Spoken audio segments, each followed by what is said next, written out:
하나님의 말씀은 요나서 1장 1절로 3절 말씀입니다. 구약 1287페이지에 있습니다. 한 목소리로 다 같이 봉독합니다. 여호와의 말씀이 아미떼의 아들 요나에게 임하니라. 이르시되 너는 일어나 저 큰 성읍 니느웨로 가서 그것을 향하여 외치라. 그 악독이 내 앞에 상달되었음이니라 하시니라. 그러나 요나가 여호와의 얼굴을 피하려고 일어나 다시스로 도망하려 하여 욥바로 내려갔더니 마침 다시스로 가는 배를 만난지라.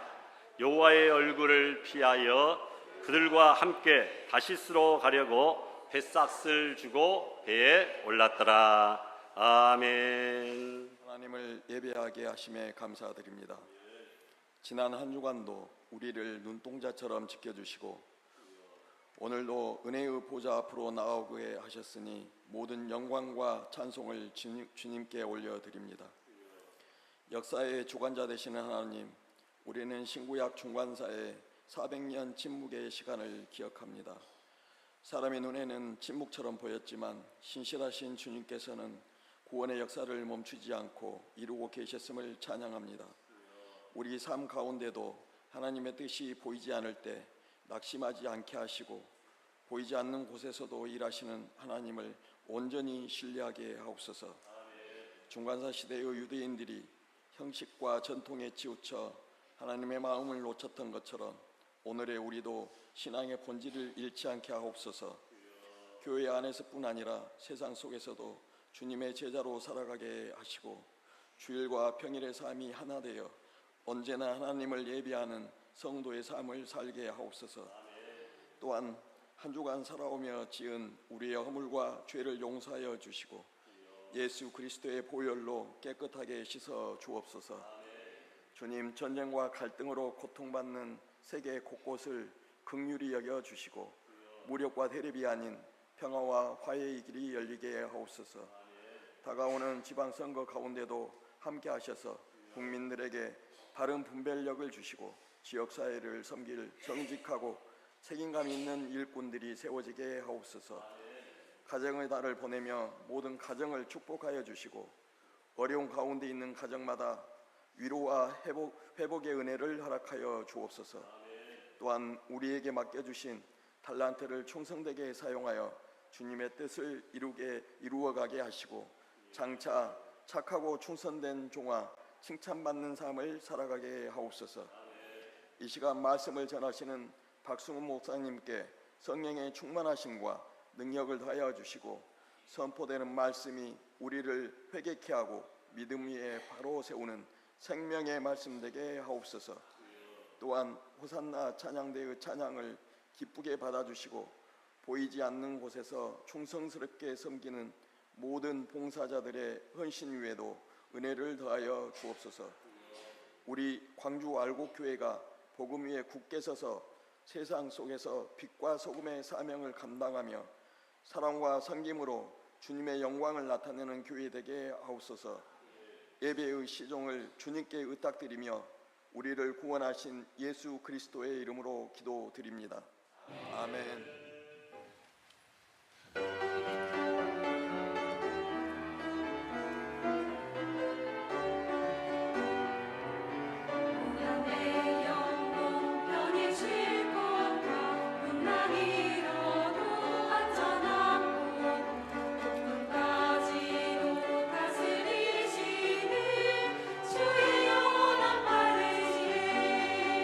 세상 친구들 나를 보려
아멘. 감사합니다.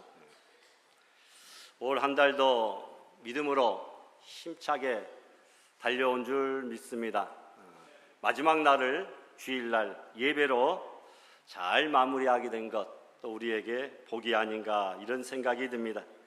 다음 주는 빨간 날이 2날이나 있습니다. 직장인들 좀 힘내시고 또 휴일에 또 선거일에 또 하나님 은혜 가운데서 참된 휴식을 취하는 우리 성도들 될 수 있기를 바랍니다.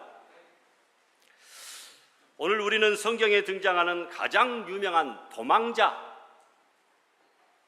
이야기를 펼쳐보려 합니다. 바로 요나입니다. 요나. 그 이름만 들어도 많은 분들이 고래 뱃속에 들어간 사람 이렇게 떠올리실 것입니다. 그런데 성경은 요나 이야기를 고래 뱃속에서부터 시작하지 않습니다. 그보다 훨씬 이전에 하나님의 말씀이 임했던 그 순간부터 시작합니다. 왜냐하면 진짜 문제는 고래 뱃속이 아니었기 때문입니다. 진짜 문제는 요나의 마음속에 있었기 때문입니다. 오늘 우리가 읽은 본문 3절 안에는 인류 역사상 가장 극적인 신학적인 충돌이 들어있습니다. 하나님의 놀라운 구원 계획과 그 계획을 정면으로 거부한 한 인간의 완고한 편견이 정면으로 충돌하는 현장입니다. 그리고 그 충돌의 결과는 한 인간이 끝없이 내려가는 비극적 여정으로 이어집니다. 오늘 우리는 이 말씀을 통해 스스로를 깊이 돌아보아야 됩니다. 혹시나도 요나처럼 하나님의 낯을 피하여 욥바로 내려가고 다시스로 내려가고 뱀이창으로 내려가고 고래 뱃속으로 내려가고 수올까지 내려가는 그런 인생을 살고 있지는 않는가? 스스로 이 시간 점검해 보시기를 바랍니다. 첫 번째로 하나님의 말씀이 요나에게 임했다라고 1절에 말씀하고 있습니다. 여호와의 말씀이 요나에게 임하니라. 히브리어 원문에는 이 임하니라라고 하는 단어는 하야입니다. 이 단어는 단순히 도착하다 이것이 아닙니다. 되어지다 그리고 실존하게 되다라는 뜻입니다. 하나님의 말씀이 그냥 임한 것이 아니라 요나에게 현실로 실존으로 사명으로 임하였다라는 것입니다. 결코 요나의 입장에서는 피할 수 없는 현실이 되고 외면할 수 없는 현실이 되고 사명으로 하나님께서 그를 부르셨다는 말이죠. 그런데 여기서 중요한 것이 있습니다. 요나는 아무나 그냥 일반인 중에 한 명이 아닙니다. 열왕기하 14장 25절 말씀과 연결됩니다. 이 말씀을 보면 요나는 여로보암 2세 시대의 선지자였으며 이스라엘에게 하나님의 말씀을 선포했던 사람입니다.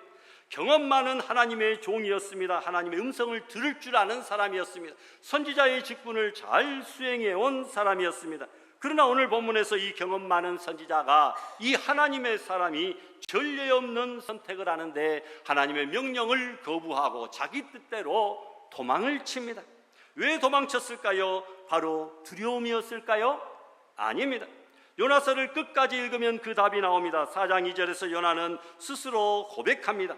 내가 고국에 있을 때에 이러하겠다고 말씀하지 아니하였나이까? 내가 빨리 다시스로 도망하였사오니 주께는 은혜로우시고 자비로우시고 노하기를 더디하 인애가 크시사 뜻을 돌이켜 재앙을 내리지 아니하시는 하나님이신 줄을 내가 알았다. 여러분, 자기가 니느웨에 가서 하나님의 멸망의 소식을 선포하면 니느웨가 뉘우치고 회개하여 하나님 앞에 기도하면 하나님께서 뜻을 돌이키사 원수나라 수도인 니느웨 백성들이 멸망하지 않고 구원을 얻게 될까 봐 그것이 못마땅했기 때문에 요나는 하나님의 명령을 거부하고 니느웨로 가지 아니하고 다시스로 가는 배를 탔다라고 하는 사실입니다. 하나님이 니느웨를 멸망이 아니라 용서하실 것을 알았기 때문입니다. 하나님의 놀라운 자비와 사랑을 믿었습니다. 그 자비가 니느웨에게 향하는 것을 요나는 견딜 수가 없었어요. 왜 그렇습니까? 니느웨는 원수나라 아수르의 수도이기 때문입니다. 죽어도 마땅하다, 죽어야 된다라고 그는 생각했기 때문입니다. 이것이 요나의 진짜 문제였다는 것입니다. 그러나 두 번째로 니느웨를 향한 하나님의 마음을 보게 됩니다. 2절 말씀 보니까 하나님이 원수까지 사랑하시는 모습을 봅니다. 다 같이 한번 봉독할까요? 너는 일어나 저 큰 성읍 니느웨로 가서 그것을 향하여 외치라. 아멘. 니느웨, 이스라엘 사람들에게서 단순한 지명이 아니죠. 말씀드린 대로 아수르 제국의 수도입니다. 아수르는 당시 세계 최강의 제국이었습니다. 오늘날의 시리아입니다. 잔인함과 공포로 악명이 높았습니다. 그들은 정복한 민족의 포로들을 쇠갈고리로 입술을 꿰어가지고 끌고 다니고 생포한 왕들의 눈을 뽑고 산채로 사람의 가죽을 벗기는 끔찍한 만행을 역사에 남겼습니다. 나중에 아수르는 실제로 북이스라엘을 멸망시킵니다. 이 요나의 시대는 그 이전이었지만 이스라엘 백성에게 아수르는 이미 공포와 적개심의 대상이었습니다. 그런데 하나님께서 말씀하십니다. 니느웨로 가라. 하나님은 그들의 악독이 자신 앞에 상달하였다고 이야기합니다. 심판하겠다는 말씀이 아닙니다. 하나님이 요나를 보내어 앞으로 40일 후에 이 땅이 망하게 될 것이다 외치면 그들이 뉘우치고 깨닫고 회개하고 주께로 돌아오기를 원하는 하나님의 자비와 사랑의 마음이 그 속에 담겨져 있다라고 하는 것입니다. 외친다라고 하는 것은 들을 기회를 주고 회개할 기회를 준다라는 겁니다. 즉각적으로 멸망하지 않고 40일 후에 망한다, 이 말은 40일 동안 하나님 앞에 회개하고 돌아오라고 하는 여지를, 말미를 준 것이기 때문이다라는 것입니다. 하나님의 마음은 처음부터 니느웨의 구원을 향하고 있었습니다. 이것이 요나서의 핵심 신학입니다. 하나님의 구원 계획은 이스라엘 민족에게만 국한되지 않았습니다. 하나님은 세상 모든 민족, 열방과 종족, 백성들이 다 하나님의 사람으로서 하나님께로 돌아오기를 원하시고 계시는 줄 믿습니다. 그런데 여러분, 배타적 선민의식에 요나는 빠져 있는 것을 보게 됩니다. 요나의 진짜 죄, 여러분, 요나가 왜 도망을 쳤는지 신학적으로 우리는 분석해야 됩니다. 요나는 철저한 선민의식의 사람이었습니다. 하나님께서 많은 민족 나라 중에 우리 이스라엘만 택하여 주셨다라고 하는 잘못된 선민의식입니다. 이스라엘은 하나님의 선택을 받은 민족입니다. 이것은 성경적인 진리입니다. 하나님께서 아브라함을 부르시고 이삭과 야곱을 통해 이스라엘 민족을 세우시고 그들과 함께 언약을 맺었습니다. 이 선민의식, 그것 자체는 잘못된 것이 아닙니다. 그러나 그들은 그것을 통하여 세계 열방과 민족을 구원하는 제사장 나라 축복의 통로로 쓰임받아야 된다고 하는 사명을 망각하고 우리들만 구원 얻는다, 타민족은 망해도 좋다라고 하는 잘못된 선민의식, 편협한 민족 우월주의 의식에 빠져 있었던 것이기 때문입니다. 여러분, 선택받았다고 하는 그 사실에 감사하기는커녕 나는 구원받을 자격이 있고 저들은 심판받아 죽어야 마땅하다 라고 하는 잘못된 생각이 되고 말았다는 것입니다. 여러분, 그들에게 구원의 기회를 주는 것은 정의롭지 못하다, 나는 그들의 구원을 위하여 가서 외치지 않겠다 라고 단호하게 하나님의 말씀을 거부하고 도망을 친 요나입니다. 비신앙적인 것이죠. 종교적 포장을 두른 잘못된 민족주의입니다. 하나님의 이름을 사용하되 하나님의 마음을 전혀 담지 않은 마음입니다. 그래서 신학자 유진 피터스는 이렇게 말했습니다. 요나는 하나님을 사랑했다. 그러나 하나님이 사랑하시는 사람들을 사랑하는 것을 거부했다. 이것이 요나의 죄다라고 말합니다. 19세기 말 한 선교단체에서 2명의 선교사를 아프리카에 파송했습니다. 한 명의 선교사는 그 부족 사람들을 볼 때마다 마음으로 이렇게 생각했습니다. 이 야만인들을 어떻게 문명화된 기독교로 변화시킬 수 있을까? 이들의 문화는 열등하기 때문에 우리의 앞선 문화, 기독교의 문화로 이들을 계몽시켜야 된다. 그래서 그는 현지어를 배우려 하지 않았고 현지 음식을 먹지 않았고 현지인들과 함께 앉아 밥을 먹지 않았습니다. 복음을 전했지만 그 복음은 그 사람들의 마음에 와닿지가 않았습니다. 그러나 다른 한 명의 선교사는 달랐습니다. 그는 그 부족 사람들에게서 하나님의 거룩한 형상을 따라 지음받은 사람이다. 비록 인종과 색깔과 민족은 다르다 할지라도 세계 모든 민족들은 노아의 후손 셈과 함과 야벳의 자손들이고 하나님의 거룩한 형상을 따라 지음받은 하나님의 창조물이다 라고 하는 사실을 깨닫고 그들의 언어를 배웠고 문화를 존중했으며 아이들과 함께 앉아서 뒹굴며 놀았습니다. 20년 후에 A 선교사가 사역했던 지역에는 교회가 하나도 세워지지 않았지만 B 선교사가 사역한 지역에는 수십 개의 토착교회가 세워졌습니다. A 선교사는 복음을 전하러 갔지만 사실은 요나처럼 자신의 선민의식을 버리지 못했습니다.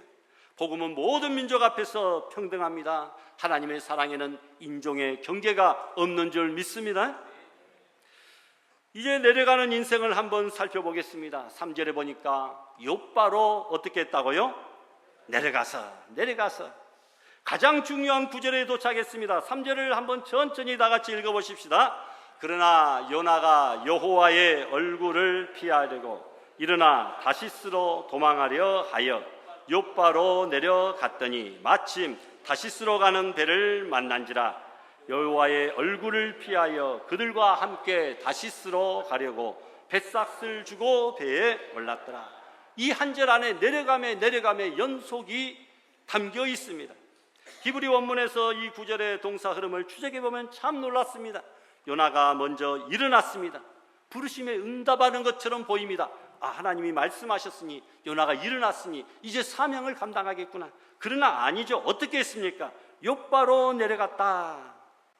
욥바는 예루살렘보다도 훨씬 아래쪽입니다. 서쪽에 있는 이스라엘 서쪽에 있는 항구이기 때문에. 항구는 바다와 맞닥뜨리지 않습니까? 항구는 굉장히 해발 고도가 낮은 곳이죠. 여러분, 그래서 욥바로 내려갔다. 그리고 4장에 가면 그는 배 밑창으로 내려가고, 계속 4장까지 읽어보면 배 밑창으로 내려가고 물속으로 던져지고 물속이 뱃속으로 들어가고 그곳에서 수오를, 음부를, 지옥을 경험한다라는 것입니다. 여러분, 점점 더 내려갑니다. 다시스는 스페인의 항구 도시로 이스라엘에서 서쪽 먼 바다 끝에 있습니다. 니느웨는 이스라엘에서 북동쪽 내륙입니다. 다시스는 바다 건너고 니느웨는 정반대입니다. 하나님께서 동쪽으로 가라 했는데 아예 배를 타고 큰 바다를 건너 서쪽으로 멀리 도망가면 괜찮겠지라고 생각을 했습니다. 하나님이 가라 하신 방향과 정반대입니다. 요나의 도망 여정은 성경에서 단순한 지리적 이동이 아니라 영적 하강의, 내려감의, 실패의, 망함의 연속인 줄 믿습니다.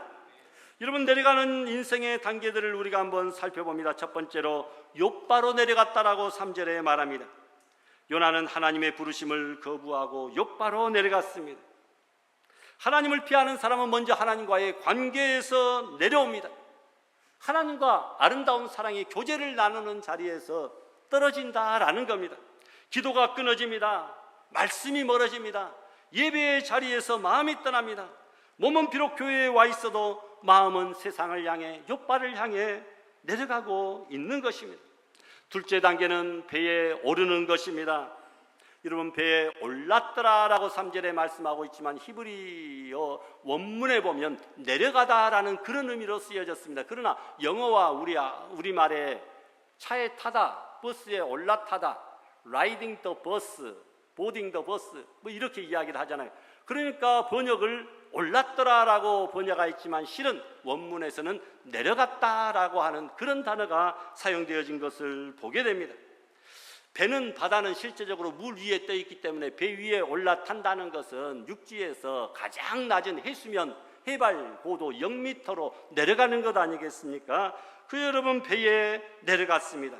요나는 뱃삭을 냈습니다. 자기 돈을 냈습니다. 이것이 중요하죠. 하나님의 부르심을 따르는 길에는 하나님이 모든 것을 공급하지만 그러나 도망자의 길에는 자기 자원을, 자기 물질을, 자기 시간을 소모해야 됩니다. 하나님을 피하는 삶은 반드시 대가를 치릅니다. 재정적으로 대가를, 시간적으로 대가를, 관계적으로 대가를, 영적으로 끊어짐의 대가를 치르게 되는 줄 믿습니다. 셋째로는 배 밑창까지 내려갔다라고 5절에 기록되어지고 있습니다. 폭풍이 일 때에 요나는 어디 있었습니까? 배 밑창에서 깊이 잠들어 있었습니다. 나 드디어 니느웨가 아니라 다시스로 가는 배를 탔으니 하나님도 더 이상 어찌할 수 없겠지. 그러나 하나님은 무소부재하신 하나님, 온 세상에 편재하신 하나님이십니다. 여러분, 다시스에도 하나님이 계시고 그 망망대해 바다에도 배 밑창에도 저 하늘 우주 공간에도 하나님이 존재하신다라는 것입니다. 그는 영적으로 마취에 빠졌습니다. 사망의 잠에 빠져들었다라는 것입니다. 하나님을 피하는 사람의 특징이 있습니다. 위기 앞에서 잠든다라는 것입니다. 위기 앞에서 더 깨어서 근신하여 하나님 앞에 나아가 무릎 꿇고 간절히 눈물 뿌려 부르짖고 기도해야 응답받고 구원을 얻을 터인데, 하나님을 피하는 사람은 위기 앞에서 꼭 영적인 사망에 잠이 든다는 것이죠. 주변 사람들이 폭풍 속에서 자기의 신들의 이름을 부르며 기도하는데 정작 하나님의 사람 요나는 잠들어 있었다라는 것입니다.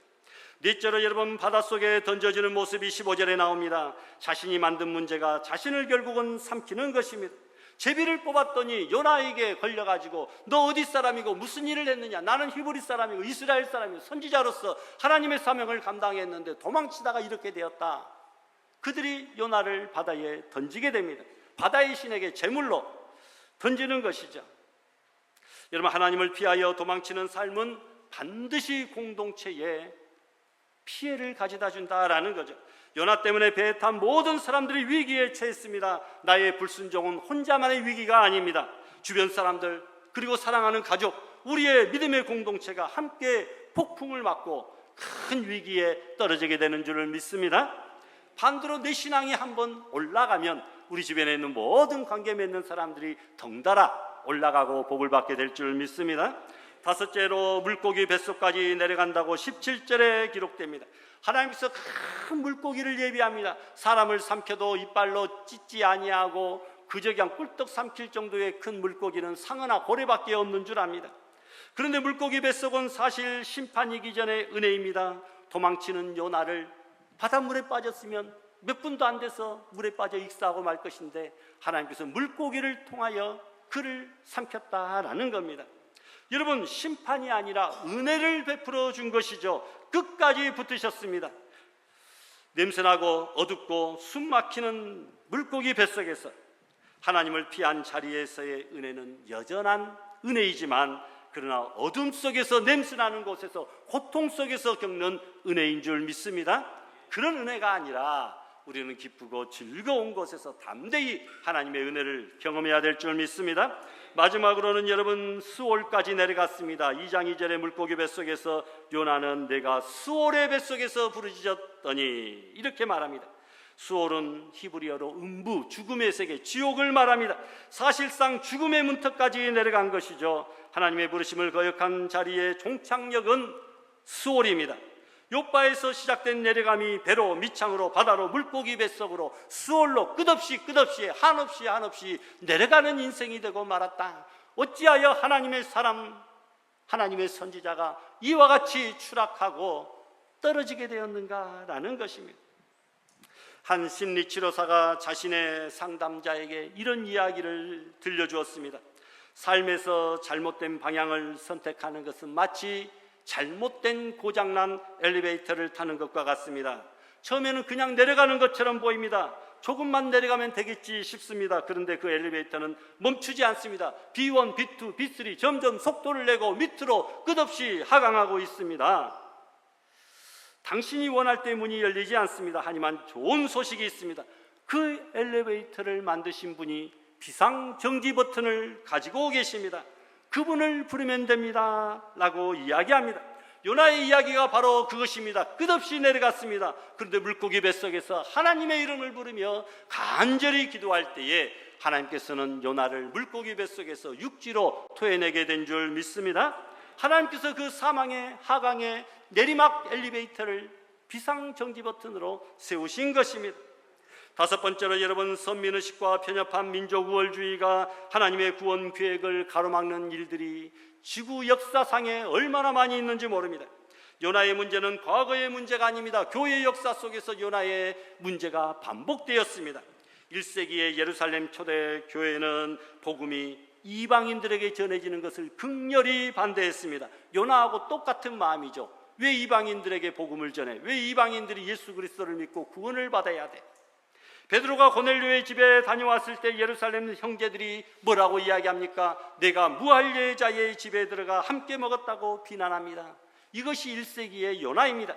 중세의 십자군 운동은 어떻습니까? 예수님의 이름으로 성경을 가지고 무슬림을 학살했습니다. 예수님의 복음을 전하러 간 것이 아니라 자신들의 문명과 기독교의 우월성을 검으로 칼로 증명하러 간 것이다. 이것이 12세기의 요나입니다. 또 식민지 선교 시대에는 복음과 함께 서양 문명의 우월성이 수출됩니다. 식민지의 문화는 열등하다, 우리처럼 되어야 구원받는다는 메시지와 함께 복음이 전해졌습니다. 아프리카에서, 아시아에서, 남미에서 토착민들은 자신의 언어와 문화를 버려야 되었습니다. 이것이 19세기의 연화입니다. 오늘 우리 시대는 어떻습니까? 우리도 연화 같은 마음을 가지고 있지는 않습니까? 어느 마을에 오래된 교회가 있었는데 이 교회는 마을의 중심지였고 모든 사람에게 열린 공간이었습니다. 그런데 세월이 지나면서 교회 주변 환경이 바뀌어졌습니다. 외국인 노동자들이 마을에 들어왔고 노숙자들이 교회 앞에 진을 치기 시작합니다. 교회 지도자들이 회의를 합니다. 우리 교회가 외국인 노동자와 노숙자들로 인해 품위가 떨어진다, 성도들이 불편해한다. 결국 교회는 높은 담장을 주변으로 쳤습니다. 전도지를 담장 바깥으로 던져주었지만 담장 문은 열지 않았습니다. 그로부터 10년 후에 성도 수가 절반으로 줄어들었습니다. 담장 밖에는 작은 이민자 공동체가 자라났고 그곳에서 작은 교회들이 세워졌습니다. 그 교회들은 5년 만에 수백 명의 모이는 공동체가 되었다라는 겁니다. 담장을 친 교회는 연하였습니다. 그리고 하나님은 담장 밖에서 일하고 계셨다고 하는 사실입니다. 마지막으로 여러분, 그러나 하나님은 포기하지 않으셨습니다. 요나서에 반전이 있습니다. 가장 놀라운 것은 요나가 아니라 하나님입니다. 요나를 포기하지 않았습니다. 도망치는 요나를 위하여, 물속에 던져진 요나를 위하여 큰 물고기를 예비하셨고, 물고기 뱃속에서 부르짖는 요나의 기도를 들으셨고, 물고기에게 명하여 육지에 토하게 하셨고, 그리고 다시 한번 말씀하십니다. 3장 2절에 일어나 니느웨로 가라, 일어나 니느웨로 가라고 말씀하신 두 번째 부르심은 1장에 나와 있는 첫 번째 부르심과 토시 하나도 틀리지 아니하고 똑같다라고 하는 사실입니다. 하나님은 다른 계획을 가져오지 않으셨습니다. 같은 계획과 같은 사명을 주셨다라는 것. 하나님의 구원 계획은 우리들의 불순종으로 인하여 결코 취소되거나 변경되지 아니하고, 우리가 불순종한다 할지라도 하나님은 또 다른 방법과 사람을 통하여 그 놀라운 뜻을 그대로 진행시켜 나가는 줄 믿습니다. 크고 놀라운 일이 일어났습니다. 요나가 반신반의하며 니느웨에서 외쳤을 때에 니느웨 백성 전체가 회개합니다. 왕으로부터 백성까지, 심지어 짐승들까지 금식하며 굵은 배를 입고 엎드렸다 라는 것을 보게 됩니다.